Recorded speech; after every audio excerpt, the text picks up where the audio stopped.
gentlemen, Peter Chang here for MachoCave.tv, and today we're going to go ahead and install some memory into my brand new Macintosh 17-inch system. Let me just focus here so we could see what kind of memory it is. We have the memory from Other World Computing. Their website is just called macsales.com, and they sell memory in packs, so you can get like various different configurations of memory. In this case, I bought 8 gigs of memory for $60. And the reason why I'm installing my own memory is just really economics. If I go to Apple's website, they charge $200 for the memory. And before you install memory, you should also make sure you have a size 00 screwdriver so that you could actually open up your Macintosh case. Now, Apple doesn't really condone users opening up the case. They're fine with users installing memory, but if you have any kind of qualms or if you're kind of squeamish about opening up the case and all those things, you really should just do the upgrade on Apple's website, even though you have to pay $200. It's probably worth it just for the peace of mind of not having to figure out what kind of memory to get and how to open up your computer system and all that. So I'm just going to show you on the screen that I have 4 gigs of memory in my system, and that's what it ships with by default. Now 4 gigs isn't like super bad, but if it's if you're doing some content creation, like if you're going to go ahead and say if you're going to go ahead and build movies, or if you're going to edit things in Photoshop, 4 gigs starts to feel a little bit smaller. So here is my work area, and what I'm going to do is go ahead and just get like a towel or cloth to kind of protect the back side of the Mac, so when I turn this over, that side is actually protected. And just remember, if you're at any point kind of hesitant about doing this, you should probably just take it to some Mac repair shop, and they would be able to install it for you for a nominal fee. But just so you know, I'm going to go ahead and do this. So just kind of show you like what are some of these steps here. So I'm just going to prepare the work area. There we go. And just kind of get this area all set up. And I'm just going to go ahead and put the Mac face down here. And I'm just going to go ahead and just remove the motherboard screws from the back here. And there's 3 screws up top that are 2 of these screws are actually kind of longer than the rest of them. So when you remove case screws from a Macintosh computer, each case screw might be a little bit different. So just so you're aware, and then you need to kind of remember which screw you remove from which side. So just so you know, patience is key in this. So just take your time and it should be pretty easy. So I'm going to show you that these 2 case screws are actually kind of longer. And it's getting a little harder to focus on that tiny screw there. So let me go ahead and remove the other case screw here.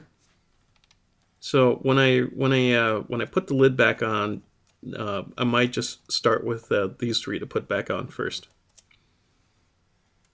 There we go. Just going to remove the other one from the side. So I'm just going to remove all the top case screws first here.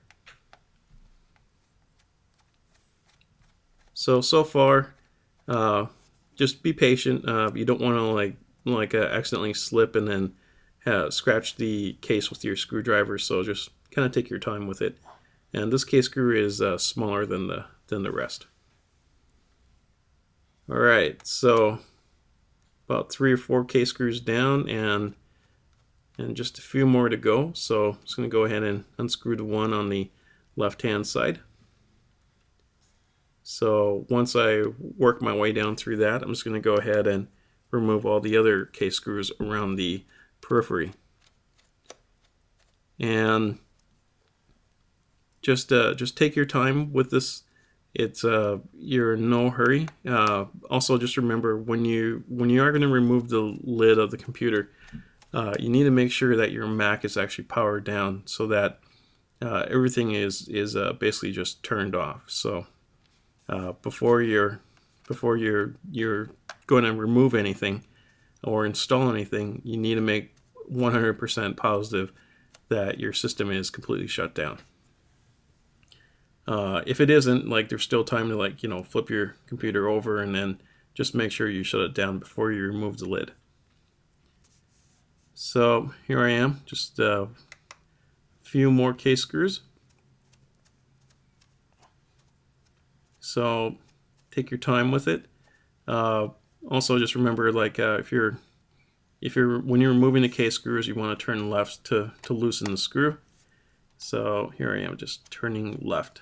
And this is my last case screw.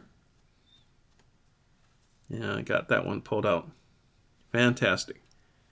Now the trick is to actually pull out from the top. You're gonna hear like a click when you remove it. It doesn't seem to want to go because it seems too attached. But there's just a slight click. Actually, what's holding it in the 17-inch model, you don't quite have this in the 15-inch model, but you have two little clips that clip straight into your system. So those two areas I just pointed out, those are the two clip areas. And there's my memory. Right below the memory is the battery, and towards the right is actually my hard drive. And towards the top left is the DVD-ROM, and next to the DVD-ROM is the motherboard. And when you look at it, Apple's really got this thing well thought out. And it looks like there's two case fans, maybe just one for the video card and one to cool the CPU memory or the CPU processor. So I'm going to go ahead and just remove this memory. It's just held in by two clips. And what I usually find is that it's really easy to remove the top module. The bottom memory module usually gives me some heartache. It's a little harder to remove the bottom module. But removing the memory is just basically the same theory. You just make sure you got the two clips out, and then you could go ahead and remove them. So before I remove that, I just need to make sure I still have my current memory. So just want to show you that the old WC memory is right here. This is 8 gigs, and I'll just be removing the 4 gig batch of memory. There we go. And let's get down to it. So pretty much the memory is just held in by those two clips. I just need to pop those two clips and then just pull out my memory. And try not to force anything. It feels like you're forcing it, but just be gentle with it and you'll be able to pull it out. So that is my Mac memory. I pulled out a 2 gigabyte module. So I just want to show you that. And then you see that the memory manufacturer from the stock memory is kind of like a no-name manufacturer, really. So I just want to also disprove the myth that sometimes people think Mac memories are special. So now I'm just going to go ahead and remove the bottom memory. And I apologize for this part of the install being a little bit out of focus. I'm just so how do you say it? I was so excited and worried about having the Mac case open and pulling out the memory. So once again, I do apologize for this part of the clip for being out of focus.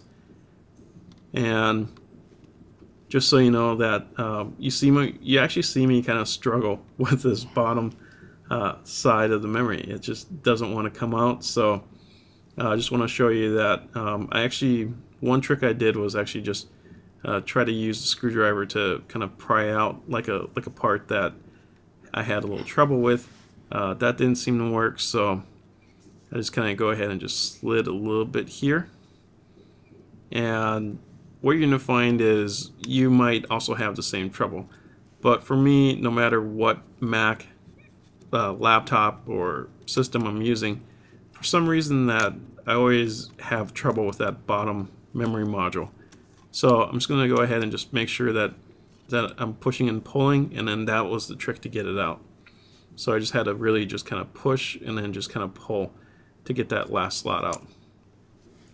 Now, installing the memory is not going to be this problematic. Actually, installing the memory, it's actually very simple. Things just pop right in, and things just have a tendency to slide just straight in. So when I actually install the memory, it's not that much of a hassle. It really is just kind of a hassle just making sure that I'm sliding in the memory the right way, that I'm sliding the right end and into the bay. So just so you know, it's not that difficult to slide it in. So also the other thing was when you purchase the memory, you want to make sure that you get one that's compatible with your system. I've read a lot of users buying even cheaper memory from Corsair on Amazon, and I keep hearing that those users get mixed results, and they get mixed results probably because Corsair might have sourced the memory makers from different vendors to keep manufacturing costs low. And what happens is that one batch of memory might be compatible, and then the next batch of memory might be incompatible. But your chances are different. And then also Amazon's got a great return policy, so if it doesn't work out, you could always return it. But just wanting to let you know, like, I've been reading some reports of some users saying that Corsair memory is also compatible, but when you look at the product packaging, it says it's not compatible. But anyways, just want to let you know that too. Kingston also makes great Mac memory too, and then you could also check some other Mac vendors too. Before I put on like all the case screws, I just want to make sure that the system does power up, that I could actually get some kind of boot up, and there we go. And that is how you install Mac memory.